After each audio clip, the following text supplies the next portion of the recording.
Labas visiems. Nusprendėm su komanda padaryti trumpą įžanginį kriptovaliutų mini mokymą. Tai tiesiog bendrai susipažinsit su tuo, kas tai yra ir panašiai, galbūt su kažkiek terminų. Bus 3 moduliai po labai trumpus, neapkraunančius filmukus iki 5-8 minučių. Ir nulinis modulis. Kodėl nulinis? Nes prieš prieinant prie visos technologijos, kaip jie dirba ir panašiai, terminų ir taip toliau, pirmas dalykas, ką turėtumėte savo atsakyti, ar aš iš tikrųjų esu pasiruošęs susipažinti su kriptovaliutų pasauliu. Mes internete turim labai daug triukšmo, labai daug šlamšto, labai daug šiukšlių. Nekalbu tik apie Lietuvos turinį, bet apskritai dalyvaujam su komanda visokiuose mokymuose, narystėse, Discorduose ir tikrinam, kas yra kas. Tai internete labai daug šiukšlių ir daug dalykų, ką mes matom internete, įprastai neveikia, nes žmonės nori parduoti savo kažkokius tai produktus, paslaugas, mokymus, platformas, referralus. Dėl to interneto gale visas tas video editinimas ir yra, kad bet ką dabar galima sufalsifikuoti, tai mes tikrinam tokius dalykus. Lietuvoje praktiškai visus mokymus esam ištikrinę, praėję užsienį. Kiekvienais metais dalyvaujam kažkokiuose nuo pačių pigiausių Udemy mokymų iki privačių slaptų narysčių, kur po kelius tūkstančius kainuoja per metus. Tai tą informaciją tikrai renkam. Kas dar nežinot, mes komandai šiuo metu esam jau 4, labai stipriai paaugom per pastaruosius metus. Tai iš principo, kad žmonių neklaidinti, pirmas dalykas, ko mes savęs turim paklausti, yra, ar aš iš tikrųjų esu pasiruošęs susipažinti su kriptovaliutų pasauliu. Ką tai reiškia? Negreit uždirbti, neinvestuoti, nepraturtėti,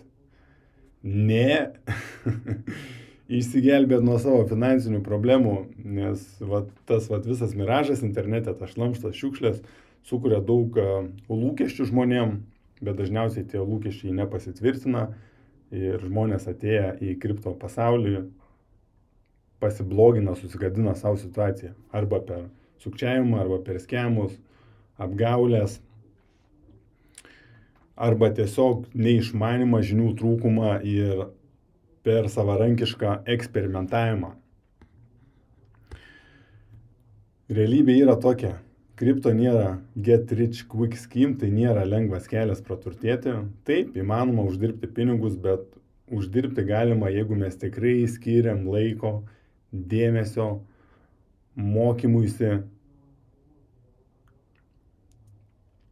Čia lygiai tas pats yra, kaip išmokti naują profesiją. Įsivaizduokit, stalius. Ir stalystėje su medžio darbais apskritai yra labai daug skirtingų nišų, kaip ir kiekvienų veikloje. Galit baldus gaminti, galit vidaus apdailą daryti, galit tik tai langus duris montuoti, galbūt tik su stogais dirbat. Daug skirtingų nišų. Kriptovaliuta irgi lygiai tas pats. Yra airdropai, kasimas, cloud kasimas, treidinimas, naujų projektų ieškojimas, meme monetos, vadinami shitcoinai. Airdropai, berods paminėjau, ir steikinimas, ir daug begalė visų kitų dalykų, vis naujų ir naujų atsiranda, dingsta ir taip toliau. Tai ką aš bandau pasakyti?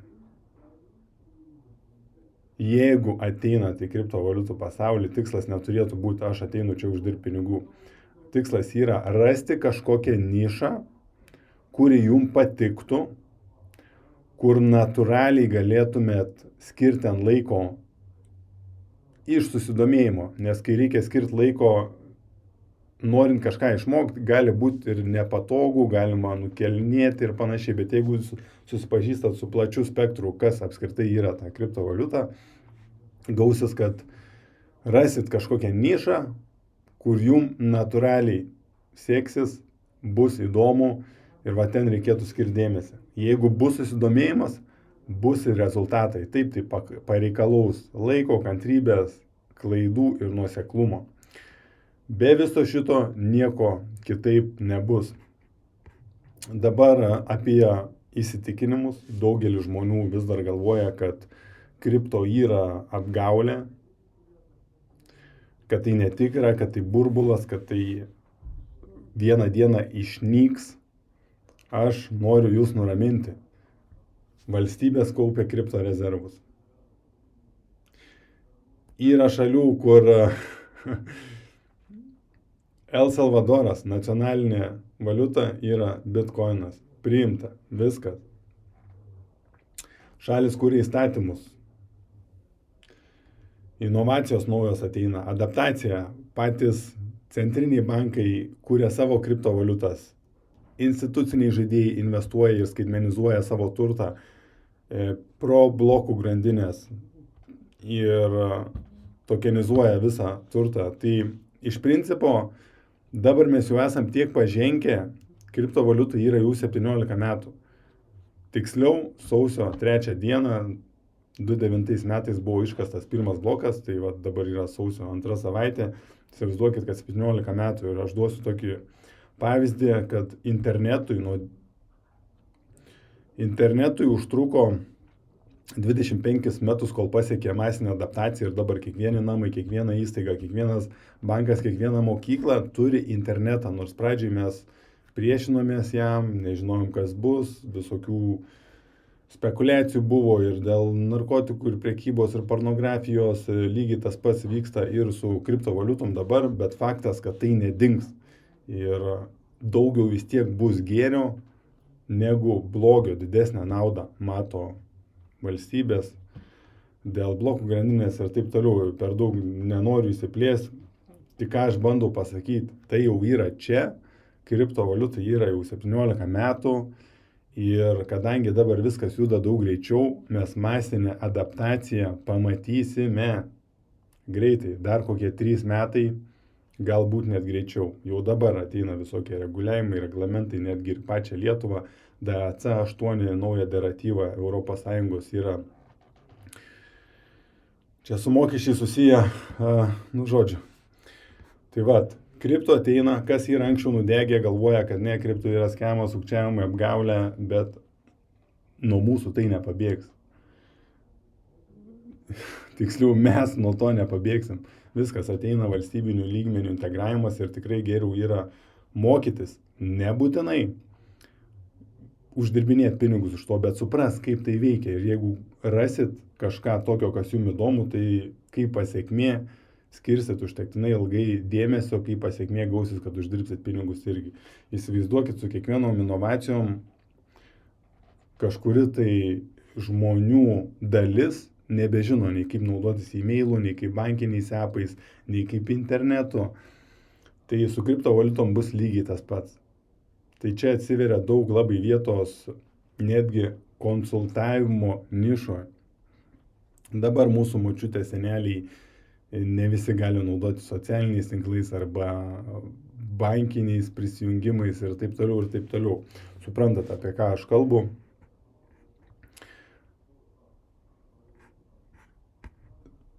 Tikslinis klausimas. Čia pereinam prie įdomiausios dalies, tiksliniai klausimai tau. Sustok akimirkai ir atsakyk savo sąžiningai. Kada paskutinį kartą pradėjai kažką mokytis nuo nulio? Ar tau pavyko tai pabaigti iki galo, ar mėtei, kai tapo sunku? Tai vat klausimas, ar tu ieškai greito rezultato, ar ilgalaikio supratimo?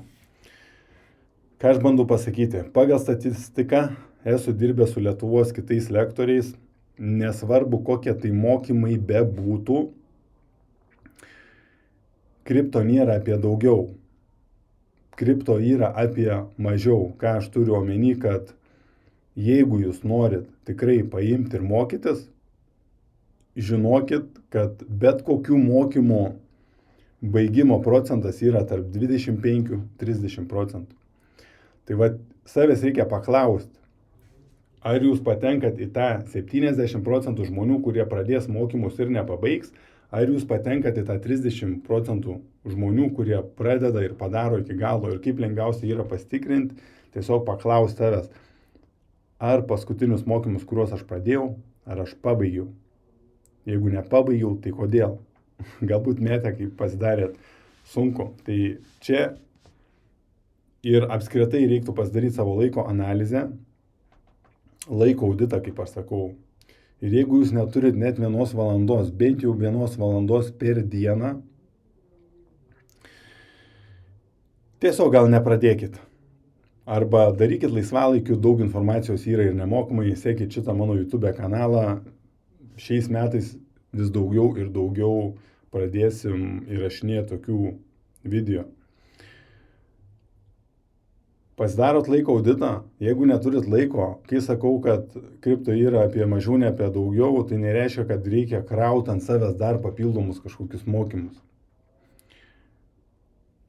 Reikia pasižiūrėti, ko jūs esat pasiruošę atsisakyti, kad su ramumu galėtumėt ateiti, atsisėsti prie kompo ir pradėti eksperimentuoti. Žiūrėti vaizdo įrašus, atsidarinėti piniginės, žodžiu viską testuoti. Po biškį susipažinti ir pasižiūrėti, kaip tai veikia. Įspėjimas, jeigu nenori mokytis, nenori gilintis, nenori prisimti atsakomybės, galbūt šis kelias nėra tau. Ir tai yra visiškai normalu. Vieniems tai tinka, kitiems tai netinka. Jūs tik patys galite atsakyti savo į šitą klausimą. Prieš žiūrėdamas kitą video padaryk vieną paprastą dalyką. Praktinę užduotėlės. Pasimk popierių. Iš viso, jeigu žiūrėsit nuo pradžių iki galo šitos vaizdo įrašus visus sukeltus į YouTube, bus atskiram folderį kripto pradžia. Tiesiog atsakykite 3 klausimus. Kodėl aš noriu mokytis kripto? Kiek laiko realiai galiu tam skirti per savaitę? Ar esu pasiruošęs mokytis bent kelis mėnesius be jokių garantijų? Tai reiškia be pažadų, be uždirbimo ir taip toliau. Kitame video pradėsim pasakoti apie pagrindus, stengsiuosi kalbėti labai paprastais visiems suprantamais žodžiais be sudėtingų terminų. Tai judam toliau.